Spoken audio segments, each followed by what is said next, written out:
নমস্কার দর্শক বন্ধু, রাস্তায় চলার পথে অতি পরিচিত গাছ দিয়ে আজকে আমি আপনাদের একটি ছোট্ট টোটকা দিয়ে যাই।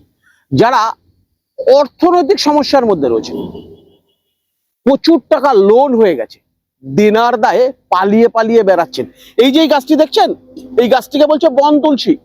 ভালো করে দেখুন, এই গাছটিকে বলছে বন তুলসী গাছ। ঠিক এই গাছের বুধবার দিন ঠিক এইভাবে দুটো পাতাকে ধরবেন, ভালো করে দেখুন, ঠিক এইভাবে পাতাটাকে ধরবেন, ওং ক্রিং কৃষ্ণায় নমঃ এই মন্ত্রে পাতাটিকে ছিঁড়বেন এবং ঠিক পাতাটিকে এইরকম ভাবে করে এই পাতাটার মধ্যে লাল কালি দিয়ে রাম লিখবেন। রাম, ভালো করে বুঝুন, লাল কালি দিয়ে রাম লিখবেন।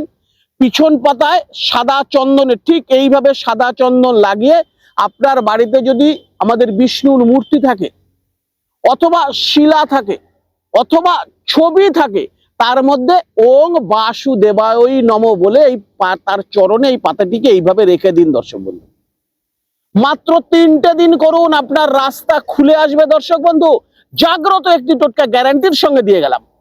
উপকার পাওয়ার পরে আমাকে আপনার মতবাদ জানাবেন। আর যারা ভিডিওটিকে দেখছেন অবশ্যই কমেন্ট বক্সে ওং নমো নারায়ণ কথাটি লিখে যেতে একদম ভুলবেন না। শীঘ্রই শুভ সংবাদ পাবেন। সুস্থ থাকুন, ভালো থাকুন।